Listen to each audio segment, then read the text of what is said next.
Genuine poetry can communicate before it is understood. T.S. Eliot. What is revision? Revision is the process of editing and improving a piece of writing. It can involve changing the text structure, content, style, and organization. Revision is essential in writing as it can help make writing more effective and clearer. When it comes to poetry, revision is key. No matter how great your poem is in its first draft, there's always room for improvement. Revision allows you to fine-tune your poem and make it the best it can be. There are a few things to keep in mind when revising your poem. First, read your poem out loud. This will help you catch any errors or awkward phrasing. Then take a step back and look at the overall structure of your poem. Is there anything you can add or remove to make it more effective? Finally, pay attention to the details, the words you choose, and how you arrange them on the page. A well-chosen word can make all the difference in a poem, and arranging your words carefully can create powerful effects that enhance the meaning of your words. When it comes time to revise your poetry, there are a few key things to look for. First, check the overall structure of your poem. Does it have a clear beginning, middle, and end? If not, consider revising the order of your lines or adding new transitions. Next, take a closer look at your choice of words. Are they precise and evocative? If not, try swapping them out for more accurate or vivid alternatives. Also, be sure to check for any spelling or grammatical errors.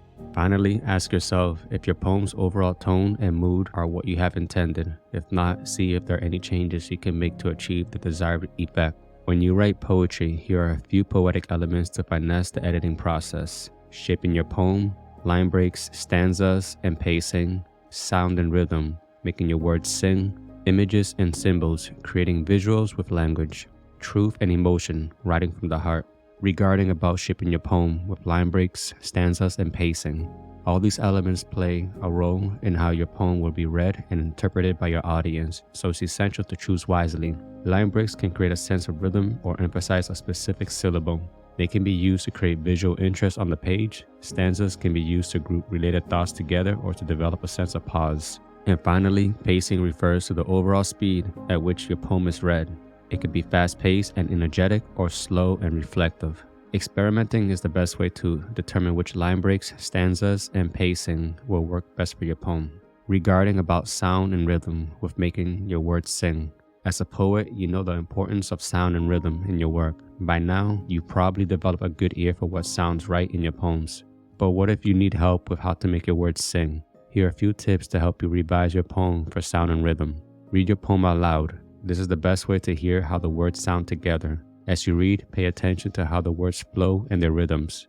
Listen for areas where the rhythm breaks down or sounds choppy. These are areas that you want to revise. Experiment with different ways of saying things. Try changing up the order of words or substituting other words altogether. See how these changes affect the sound and rhythm of your poem.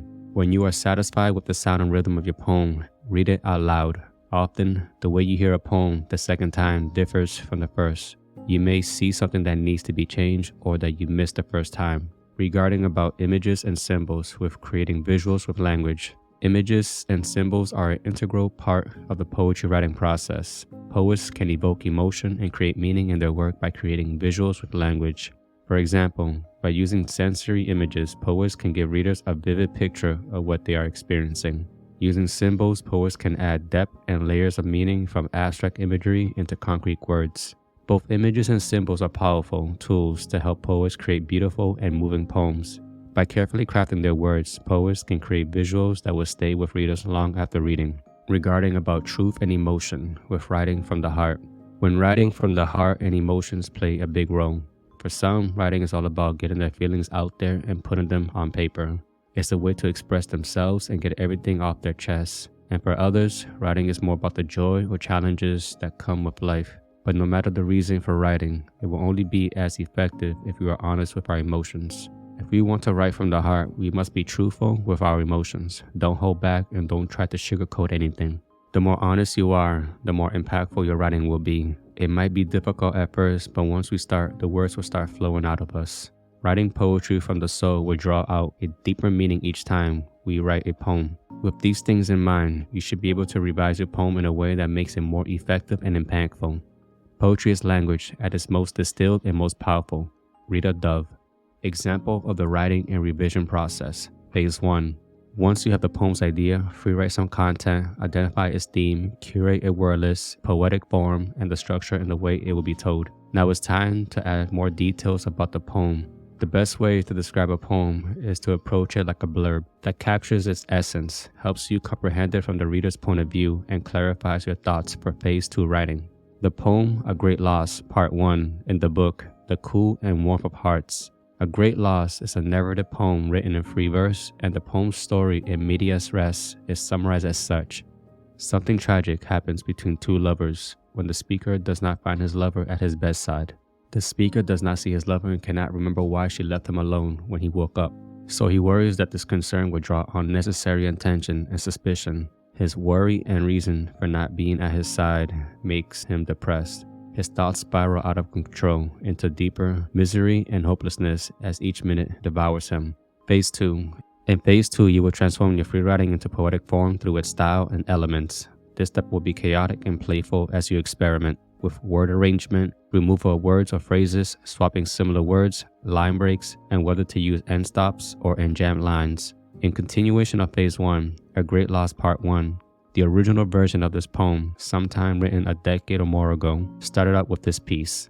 The one I love has vanished without a trace, as if she was banished beyond the universe. Now my heart feels misplaced without her embrace, as it fed me with warmth, never knowing when my broken heart is ever going to be replaced. No one would never know how I felt inside, even though the impression on my face may show. And as my intentions let go, they may vision my action. Above all, they never knew how much I love her. As I endure her pondering wilt, I try to erase the pain she flown into me. But I cannot escape. She has lied to be with me forever. Why? Now I wanna die, never having memories of her. My mind is so torn, I wish I had never been born. Now I drift to another world of complete blackness and lost composure.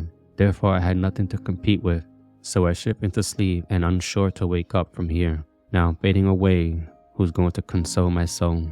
Where would my heart depart off to, as this question stays hidden in Jose? I slowly laid into my eternal rest. My spirit will be nocturnal as I explored for more requests to replenish my form just to see the one I love again. I'll always remember a day in September, October, November, and even December. For those the seasons we shared most. For giving a reason to say I dearly loved her. And even though my words are few, but my heart will always be true. And the poem developed into the version from prose to free verse. The one I love has vanished without a trace, vanished beyond this universe. I am in a state of distraught, unsure how to carry on. The warmth at my bedside is misplaced, never knowing when the shattered glass will ever get replaced. No one can know she is gone.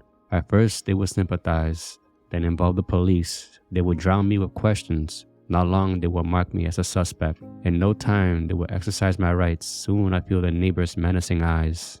It would drive me into further depression. The onset impression gone from their faces. I cannot alarm others with this grim situation. In good intentions, it's best to let go and not involve others. Let them envision my action with suspicion. I'll do what's right. I'll search the high heavens. I'll endure the savannah's smoldering wilt. I can't seem to put aside the loss. Why the hell did she not tell me how she felt? Did she not tell me how she felt? She lied to be at my side. Why? Now I wish to die. Dread, should I ruminate her kittenish face? Now the house has an empty space. My mind is torn. I wish I had never been born. Charon, here's a coin. Ferry us into the void. Therefore my atoms are not reanimated. For another poor soul is jaded with my troubling baggage. Throw me at the sea to float in an endless drift. So I'll ship into slumber and never wake from this tumble sea drift. I'm fading away. Who will console my soul? What does the heart depart? I raise question, but no one answers. I slouch to lay my head into eternal rest. My spirit wanders into the nocturnal forest. Can you take up my request to replenish my form before the storm sets in? Leaves changing hue in September. Temperature lowest in October. Leaves brown in November. And temperature plummets in December. This would be a long winter. They often cite seasons as a sign of hope. Much into spring, the ground still covered in snow. For reasons unknown, scientists baffled by the phenomenon. Theologians shouting Armageddon. Drifting in my blanket, snow mound cover. Few words humming along as the cold winter fridges on. After that, I felt confident with the form, rhyme schemes, line break, and stop line. enjambment, and diction I chose. I was ready for Phase 3, the many revisions I will undertake. Phase 3. In Phase 3, you will continue to play and arrange words and more with scrutiny while reading aloud to listen to its meter and discover components that best represent it. The key is to return to a poem you've written with fresh eyes and take on an editor's perspective rather than seeing it as your creation you kept close at heart. Take a break from it and give yourself some time before engaging with it again. In the interim, write other poems, watch a movie, or play a video game. Then when you return to revise, here are some areas to explore. Keep finding the best words. Refine imagery. Get intimate with figurative language, literary devices, and poetic elements. Listen to the pacing of lines with punctuation. Is the poem's tone set in the right mood? Read out loud, line by line of the entire poem with each revision. The difficulty in the revision phase is knowing when a poem is done. Right up to the few weeks before my book launch, I still made changes. I would clean up elements like plot, scenes, and character development in a novel or short story. However, poetic visual language makes it harder to discern what's final. That's the nature of writing poems. It gets better but hardly ever easier, and many great poems took years or even after the poet's death to see the light of day. Ultimately, just pay careful attention to how the poem progresses. Of course, an author can always release a second edition as they get better with the craft. A poem is never finished, only abandoned. Paul Valery. Furthermore, I read the poem aloud several times, listening carefully to its meters, pace, homonym, homophones, and tone. I want to point out something about rhyme scheme and homonyms and homophones. In the former, the best way to determine if an end rhyme sounds forced is by reading out loud and listening for awkwardness in speech, then rewriting it until it sounds natural or removing it. As for the latter, homonyms or homophones, having a trusty dictionary and etymology source will help ensure you're using grammatically correct words. After several reading aloud sessions, I stepped back. I used to take time apart to come back and see new perspectives and apply any inspiration I discovered until I reached the final free-verse poem published in the book, The Cool and Warp Parts. Here it is. The one I love vanished without a trace, vanished beyond this realm. I am in a state of distress, unsure how to bear forth and face the warmth at my bedside misplaced. Never knowing when the shattered glass will ever get replaced. No one must know of this, she is gone. At first, they will sympathize, then involve the police, then drown me with questions. Not long from now, they will mark me as a suspect. In no time, they will exercise my rights. Soon I'll feel the neighbors' menacing eyes. It will drag me into further depression. The onset impression gone from their faces. I cannot alarm others with this grim situation. In good intentions, it's best to let go and not involve others. Let them envision my action with suspicion. I'll do what's right. I'll search the heavy moss. I'll endure the savannah's smoldering wilt. I can't seem to put aside the loss. Why the hell did she not tell me how she felt? She lay at my bedside, but why? While this dread hangs over me, I wish it to die. Should I ruminate her kittenish face? But the house has a hollow space. My mind is torn. I wish this dread had never been born. Charon, here's a coin, bury us into the void, and do not allow my atoms to reanimate, for another poor soul is jaded with my troubled soul. Cast me into the sea to float on an endless drift, so I'll shift into slumber, and never wake from this tumble sea drift. I'm fading away, who would console my soul? Where does the heart depart? I raise question, but no one imparts an answer. I slouch to lay my head into eternal rest, my spirit wandering into the nocturnal forest. Can you take up my request to replenish my form before the storm sets in? The leaf changes hue in September, temperature lowers in October, leaves brown in November, and temperature plummets in December. This would be a long, long winter. They often cite seasons as a sign of hope, but much into spring, the ground is still buried in snow. For reasons unknown, scientists baffled by the phenomenon, theologians shouting Armageddon, drifting in my blanket snowman cover, a few words humming along as the icy winter takes over. If you're someone who loves to read my entire poetry writing process with examples, then you can check out my free download where I provide the following. I provide the entire poetry writing process with an example poem published in my book, The Cool and Warm Up Hearts, from start to finish. I provide this in several formats for free, such as a PDF and JPEG with an infographic. Lastly, the Google Doc template I use for every poem can be downloaded in other formats as well. So you can find a link in the description below, and I hope you enjoy it. The gist. Revision is an essential step in writing poetry. It allows poets to reflect on their work and make changes to improve their poems. Revision can be complex, but it is essential to creating a successful poem. By revising their work, poets can ensure that they are the best they can be. Good poetry happens in the editing process. A good poem is a contribution to reality. The world is never the same once a good poem has been added to it. A good poem helps to change the shape of the universe, helps to extend everyone's knowledge of himself and the world around him. Dylan Thomas. From one poet to the next in your lifetime, you will grow as long as you are open to life and inner wisdom. As a writer, author, and poet, you will transcend your former self by looking forward to tomorrow and holding more potential than yesterday.